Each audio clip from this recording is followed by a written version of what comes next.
সুদেবের চালাকি ধরে ফেলল লাজু। সম্পূর্ণ জানতে ভিডিওটিতে একটি লাইক করে দেখতে থাকো। গল্পের শুরুতেই দেখা যায় লাজু অনেক ভেবেচিন্তে সিদ্ধান্ত নিয়েই ফেলেছে সে আর সুদেবের সাথে ঘর করবে না, সুদেবের সাথে থাকবে না। আর সেই মতো অনুভবের সাথে কথা বলে একজন লয়ারের ব্যবস্থা করেছে। কলেজের ক্যান্টিনে সেই লয়ার এসেছে সই-সাপ করানোর জন্য, কারণ লাজু এই ব্যাপারটার ফেলে রাখতে চায় না। যত তাড়াতাড়ি সম্ভব সুদেবকে ডিভোর্স দিতে চায় লাজু। যথারীতি উকিলবাবু তার সমস্ত কাগজগুলো বার করে আর বলে সাইন করে দেওয়ার জন্য। লাজু যখনই সই করতে যায় তখনই চলে আসে সুদেব আর বলে, লাজু তুই সই করিস না ওই কাগজে, আমাকে আর একটাবার সুযোগ দে, আমি আর কখনো এরকম করব না। লাজু বলে, তুমি এখানে কেন এসেছো? এখান থেকে চলে যাও, আমি তোমার কোনো কথাই শুনব না।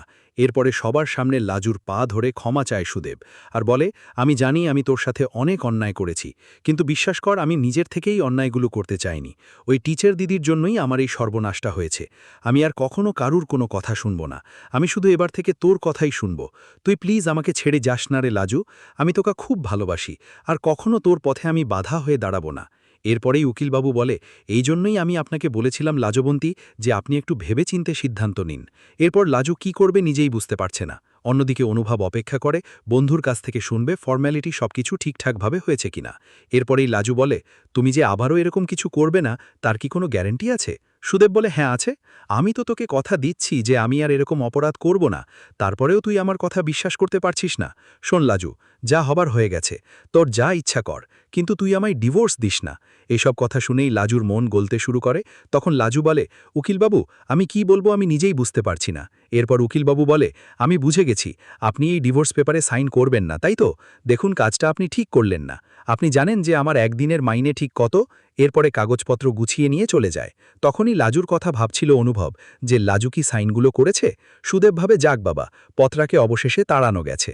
আমি তো জানতাম কিছুতেই আমি লাজুকে সই করতে দেব না, আর অবশেষে আমার মনের ইচ্ছেটা পূরণ হয়েছে। এরপরেই লাজু বলে, কাজটা তুমি ঠিক করলে না, আমি জানতেও পারলাম না যে তুমি এখানে কি করে চলে আসলে।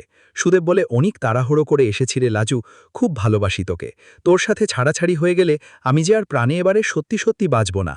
সমস্ত কথা শুনে লাজু বুঝতে পারে যে সুদেব ইচ্ছে করে হয়তো এই কথাগুলো বলছে। অন্যদিকে অনুভব গাড়ির মধ্যে বসেই ফোন করে উকিলকে আর বলে, কিরে সমস্ত ফর্ম্যালিটি হয়েছে তো? এরপর বন্ধুটি বলে, না রে, আরে ওর হাজব্যান্ড সুদেব ও তো চলে এসেছিল, আর এসে একটু পায়ে টায়ে পড়ল, হাত ধরল, আর লাজবন্তীর মন সরে গেল। বলল আরেকবার সুযোগ দেবে, এখনই ডিভোর্স পেপারে সাইন করবে না। শোনার পর যথারীতি অনুভব খুবই রেগে যায় আর বলে, থাকো তুমি তোমার সুদেবকে নিয়ে, বারবার যখন বিপদে পড়বে তখন বুঝবে যে সুদেব পুরোপুরি এটা একটা চালাকি করলো, আর আমি সেটা আর তোমাকে বোঝাবো না। তোমার সাথে আমি আর কোনো কথাও বলবো না, তোমার যা ইচ্ছা তুমি করতে পারেন, তাতে আমার কিচ্ছু যায় আসে না। এরপরেই লাজুর বন্ধুরা সুদেবকে বলে, দাদা আপনি কাজটা ঠিক করলেন না, আপনি তো আবারও লাজবন্তীকে ভুল বুঝবেন। সুদেব বলে, না গো ভাই, আসলে স্বামী স্ত্রীর মধ্যে এরকম সম্পর্কের মধ্যে ভুল বোঝাবুঝি হতেই পারে, তাই বলি কি, কেউ কাউকে ছেড়ে চলে যাবে বলো তো, এটা কি হয়? লাজু, আমি সত্যি বলছি, আমি আর কখনো অন্যায় করব না। এই বলে লাজুর কাছ থেকে বিদায় নেয় সুদেব। তারপরেই বনলতার সাথে ফোনে কথা বলতে থাকে। বনলতা বলে, কি খবর ওদিকে হলো, আমাকে তো কিছুই বলছো না? সুদেব বলে, ওই তো কথাবার্তা হয়ে গেছে, লাজু ডিভোর্স দেয়নি আমাকে টিচার দিদি। বনলতা বলে, বলেছিলাম না, লাজুর মন খুব নরম, ওর হাতে পায়ে পড়লে ঠিকই ও ডিভোর্সটা দেবে না। যাক, এই যাত্রায় কিন্তু তুমি বেঁচে গেলে, তবে এখনই কিছু করার চেষ্টা করো না, তাহলে হিতের বিপরীত হতে 2 সেকেন্ডও সময় লাগবে না। হেল্পার সুদেব বলে, কি করব তাহলে টিচার দিদি? তখন বনলতা বলছে, শোনো, তুমি কি বলেছ ওকে, ও কি তোমাদের বাড়ি যাবে? সুদেব বলে, যাবে বলেছে, শনি রোববার যেরকম যেত সেরকমই যাবে। বনলতা বলে, বাহ, তাহলে তো খুবই ভালো, এরকমভাবে যাওয়া আসা করুক, তারপর সুযোগ বুঝে আবার একটা আমি বুদ্ধি বার করি, দেন আমি কি করে ওকে পাকাপাকিভাবে তোমার কাছে রাখার ব্যবস্থা করা যায় সে বিষয়ে খোঁজ খবর নেব, ঠিক আছে?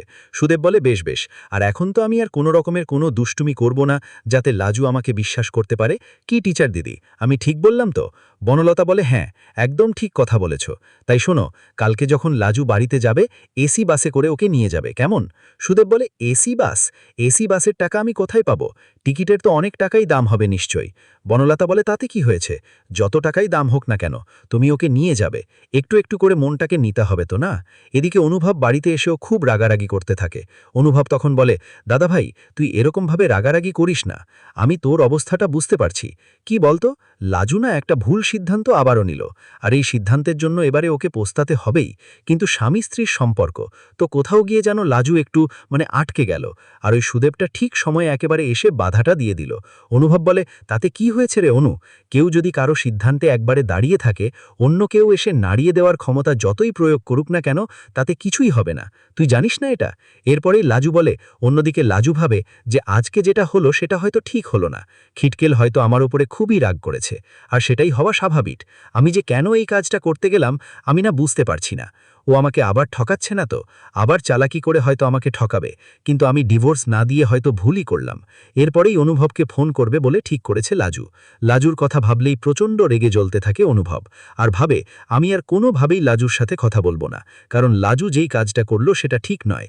এর মধ্যে অনু বনলতার সাথে কথা বলবে বলে ঠিক করে। তখন অনুভব বলে, বনলতা এই সবের মাঝখানে রয়েছে আমি জানি, কিন্তু লাজু, ওই যে বললাম, লাজু যদি নিজের সিদ্ধান্তে দাঁড়িয়ে থাকতো তাহলে ওকে কেউই ওর সিদ্ধান্ত থেকে সরাতে পারত না। তবে লাজু ওর সিদ্ধান্ত থেকে সরে গেছে বলেই আজকে এই জিনিসটা হয়েছে। লাজুর প্রতি খুবই ক্ষেপে উঠেছে অনুভব, কোনোভাবেই আর ক্ষমা করতে চায় না। এদিকে বনলতা ভাবে, যাক, একটা দিক তো ভালো হয়েছে, না হলে লাজুর ডিভোর্স হয়ে গেলে লাজু যদি কলকাতাতেই থাকে, অনুভব ঠিকই ওর কাছে যাবে আর ওকে বিয়ে করেই বাড়িতে নিয়ে আসবে, দেন আমাকেও তো ছেড়ে দেবে। এইটা তো আর হতে পারে না, তাই সমস্ত রকমভাবেই আমাকে সেই চেষ্টা চালিয়ে যেতে হবে, যেভাবেই হোক না কেন। এর মাঝখানেই একটা কথাই অনুভব ভাবে, লাজু যদি ফোন করে আর কথা বলবে না। যথারীতি লাজু ফোন করেছে অনুভবকে, কিন্তু সেই ফোন আর রিসিভ করে না অনুভব।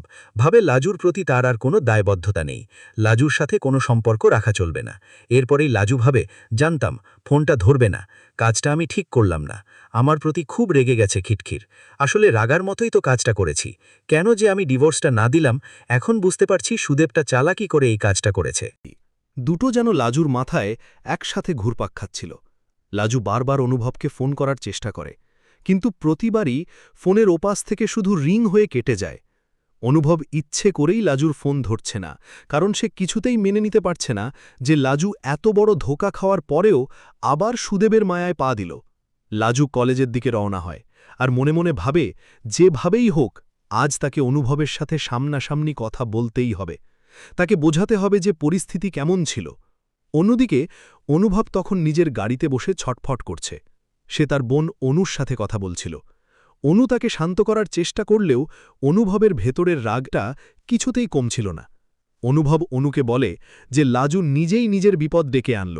সুদেবকে চেনা এতটাও কঠিন নয় যে মানুষটা বারবার ওর ক্ষতি করতে চেয়েছে তাকে লাজু এত সহজে ক্ষমা করে দিল।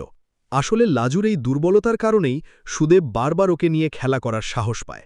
ঠিক তখনই অনু বলে, দাদা ভাই, রাগ করিস না, হয়তো সুদেব সত্যি কোনো চাল চেলেছে, আর লাজু তো মন থেকে সরল, তাই ও সুদেবের কান্না দেখে নিজেকে ধরে রাখতে পারেনি।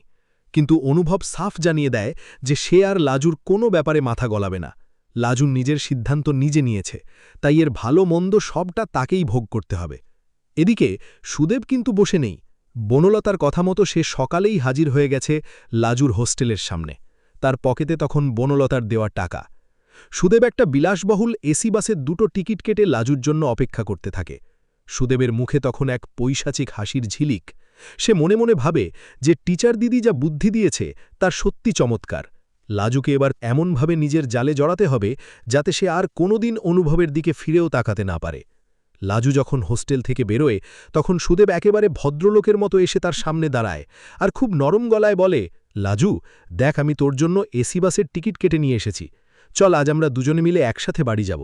তুই আমাকে একটা সুযোগ দিয়েছিস, তার জন্য আমি তোকে কত যে ধন্যবাদ দেব তা ভাষা দিয়ে বোঝাতে পারব না। লাজু সুদেবের এই অতিভক্তি দেখে মনে মনে একটু খটকা পায়, কারণ সুদেব কোনোদিন নিজের টাকায় এত দামি বাসের টিকিট কাটবে এটা লাজুর ভাবনার বাইরে ছিল। লাজু জিজ্ঞেস করে, সুদেব, তুমি এত টাকা কোথায় পেলে? তোমার কাছে তো এসি বাসের টিকিট কাটার মতো টাকা থাকার কথা নয়। সুদেব তখন একটু থতমত খেয়ে যায়, কিন্তু নিজেকে সামলে নিয়ে বলে, কেন রে লাজু, তুই কি ভাবিস আমি তোর জন্য এইটুকুও করতে পারি না? আমি ধার করে হলেও এই টাকা জোগাড় করেছি, শুধু তোকে একটু আরাম দেওয়ার জন্য। লাজু আর বেশি কিছু না বলে বাসে উঠে পড়ে, কিন্তু তার মনের ভেতরের সন্দেহটা পুরোপুরি দূর হয় না। বাস যখন চলতে শুরু করে, লাজু জানলা দিয়ে বাইরের দিকে তাকিয়ে থাকে, আর তার চোখের সামনে শুধু অনুভবের সেই রাগী মুখটা ভেসে ওঠে। লাজু সুদেবকে বাসে বসিয়ে রেখে আবারও লুকিয়ে অনুভবকে একটা মেসেজ পাঠায় যে, অনুভব, আমি সুদেবের সাথে যাচ্ছি, কিন্তু আমার মন বলছে আমি কোনো বড় ভুল করছি, তুমি প্লিজ আমার উপর রাগ করে থেকো না। অনুভব তখন নিজের অফিসে বসে ফাইল দেখছিল। আচমকা লাজুর মেসেজটা দেখে তার ভেতরের রাগটা যেন আরও চিলতে আগুনের মতো জ্বলে ওঠে। অনুভব ভাবল লাজু একদিকে সুদেবের সাথে ঘুরছে, আবার অন্যদিকে তাকে মেসেজ করে সহানুভূতি পাওয়ার চেষ্টা করছে। এটা সে কিছুতেই সহ্য করবে না। অনুভব মেসেজটা দেখেও কোনো উত্তর দেয় না, আর ফোনটা টেবিলের ওপর আছাড় মেরে সরিয়ে রাখে। অনুভবের এই চরম অবহেলা লাজুকে ভেতরে ভেতরে শেষ করে দিচ্ছিল। এদিকে বনলতা তখন নিজের ঘরে বসে সুদেবের ফোনের অপেক্ষা করছিল। সুদেব বাস থেকে নামার পরেই সুযোগ বুঝে বনলতাকে ফোন করে আর বলে, টিচার দিদি, কাজ একেবারে হাসিল। লাজু আমার সাথেই এসেছে, আর আপনি যেভাবে বলেছিলেন আমি ঠিক সেইভাবেই ওকে এসি বাসে করে নিয়ে এসেছি। বনলতা উপাস থেকে খিলখিল করে হেসে ওঠে আর বলে, সাব্বাস সুদেব, এই তো চাই। এবার শোনো, লাজু যেন বুঝতে না পারে যে এর পেছনে আমার কোনো হাত আছে।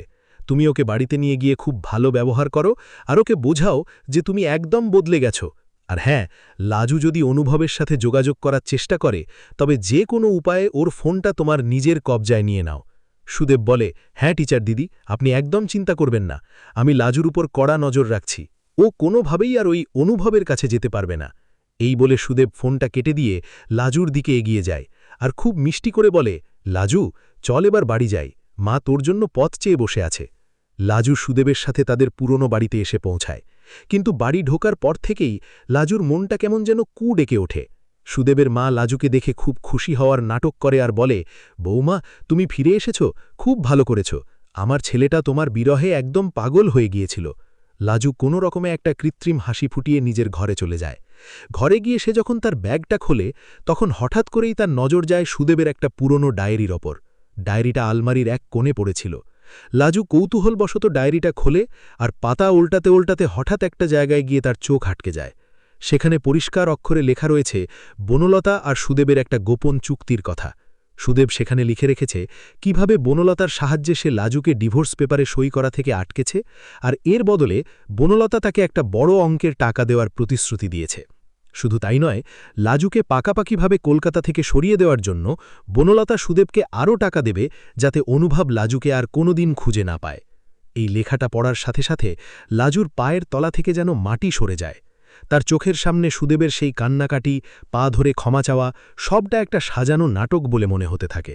লাজু বুঝতে পারে যে অনুভবের কথাই ঠিক ছিল। সুদেব একটুও বদলায়নি।